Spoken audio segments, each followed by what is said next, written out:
Y'all ready? Good morning. My name is Jennifer Lowry, and I am the acting United States Attorney for the Southern District of Texas.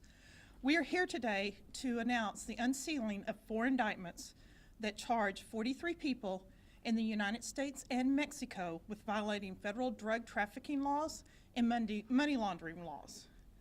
A total of 30 people are now in custody following a major operation in the Houston area that also spans several jurisdictions and states to include Florida, Louisiana, and Alabama, and other parts of Texas.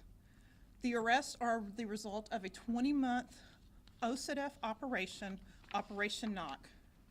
Through multiple indictments returned in October and November of 24, we allege that individuals engaged in trade-based money laundering network operating throughout major cities in the United States and in international markets as well. Criminal organizations, including the Jalisco New Generation Cartel, CJNG, used the network to launder funds through the purchase and sale of cellular telephones. This was a financial investigation, undercover operation, in where the investigators established and maintained cellular phone storefronts in and around Houston. At these storefronts, the undercover officers received millions of dollars in cash, which were being used to pay for cellular phones that were then shipped to Mexico. The cash had been earned from the sale of drugs in the Houston area. In total, over the 9-month period the operation was active, investigators received more than $6.8 million in cash drug proceeds. This investigation revealed that the transactions were conducted as part of a complex international trade-based money laundering network operating in all major cities throughout the United States and throughout the world.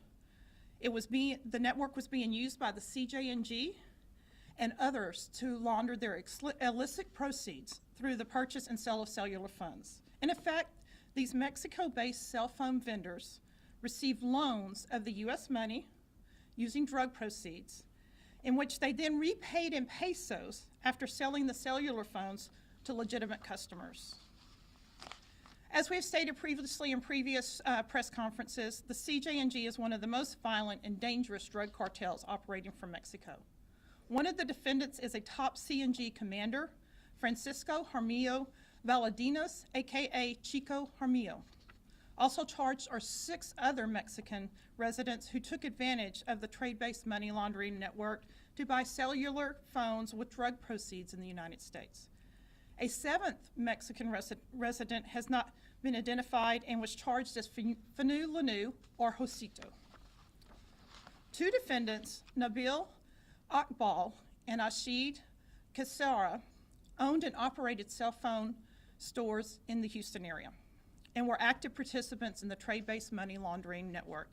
They are alleged to have knowingly received criminal proceeds as payments from Houston area money couriers on behalf of the Mexican-based customers, concealing in the process the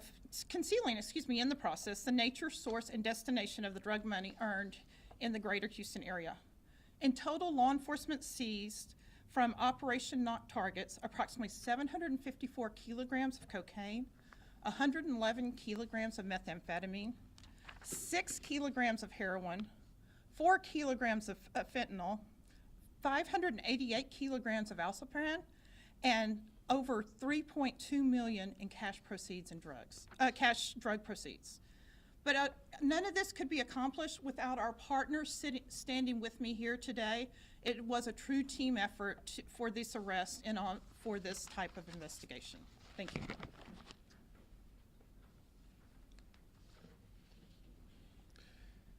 Hello, my name is Daniel Como, Special Agent in charge of the Houston Field Division, Drug Enforcement Administration. For the past year, our agents have worked alongside with federal prosecutors, the IRS, law enforcement partners, and its undercover operation to crack the code. We needed to crack the code of this sophisticated drug trafficking organization, the CJNG, also known as the Jalisco Drug Cartel.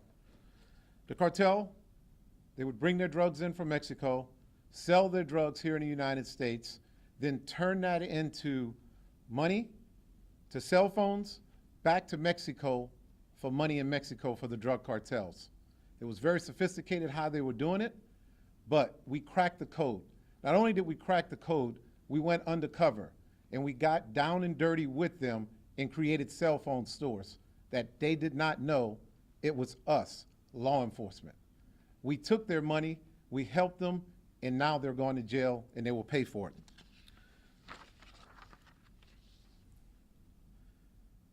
It is very important to note that this operation sends a clear message to anyone thinking about doing bad when you own a legitimate business. If you own a legitimate business, don't get in bed with drug cartels.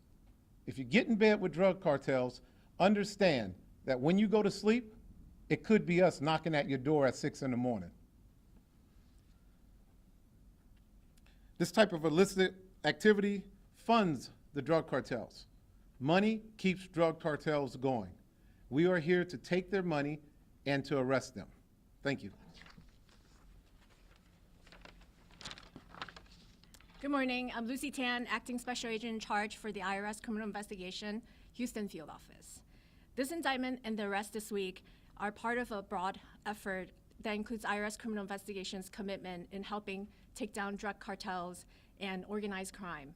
Our resources and specialties in accounting and financial crime allow us to identify and penetrate the drug cartels where it hurts them the most by stopping their flow of cash. Money is what drives the drug trade. Cartel use trade-based money laundering to move drug money to countries outside of the United States. They leverage legitimate businesses in the United States, buying goods with drug proceeds, then selling them in another country, which moves the money and converts the purchases into local currency.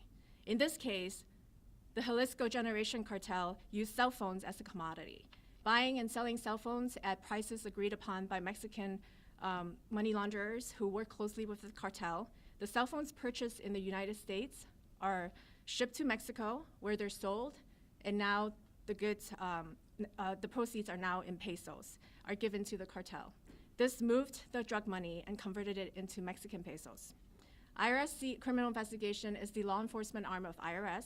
We have special agents that specialize in working in narcotic cases, hand in hand with our partners at DEA and local law enforcement.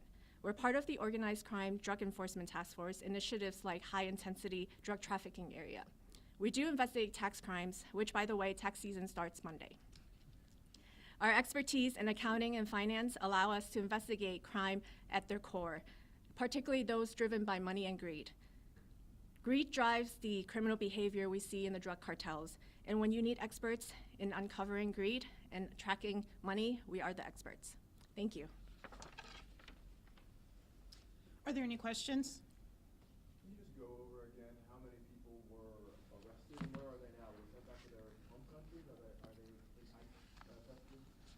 So everybody that was arrested, there were 30 people arrested, and there are some fugitives in Mexico, but the ones here are arrested or in jail here right now. They'll go through the process and then go through the immigration process too. All the fugitives are in Mexico, none to be here in the Houston area? Huh? Can any of these fugitives be in the Houston area? I don't think the fugitives are in the Houston area. It's part of the investigation. We assume that they're in Mexico. For Mr. Como? Yes. You mentioned that you alluded to legitimate businesses being involved with the cartel. Are you saying there are legitimate cell phone stores that were a part of this? Yes, look, you can have a cash business, a legitimate cash business, and a drug cartel can approach you and say, will you launder money for us? And there's some out there that will do that. And what I'm making it very clear, that if you decide to do that, you have to deal with us. So did that happen in this case? Yes, it did. Did any of these legitimate business owners face charges connected to this? Yes, they've been arrested and they're going to jail. And they're a part of the 30 people that were arrested? Yes, they are. I wanted to also ask for you, when it comes to the president's immigration policies, including mass deportations, how will your office be handling that, adapting to that? We're still getting guidance and then it's coming down, so I really can't answer that question at this time. Any other questions? Can you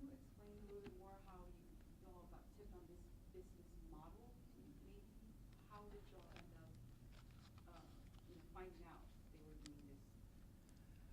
I think DEA and IRS were running a financial investigation, and through their work, they ended up getting tips and learned about the investigation. You talked about the collaboration, once again, there's a lot of agencies, even on, here we see all the way from Galveston and whatnot. So, could you just talk about HPD's role in this, and the cross collaboration between everybody? You want to talk about the task force? Or? Yeah. Look, here's the great thing for the Houston area is we all work together. We come together as one team to take care of business against these drug cartels. From Galveston all the way to Houston and a few departments in between, we work as one. And when we work as one, this is what you see, these type of results. True impact in the community that's going to make a difference. Can you say more about the cell phone stores that the undercover officers set up? Were those stores approached by some of the defendants who were charged with approaching the stores and asking to launder money?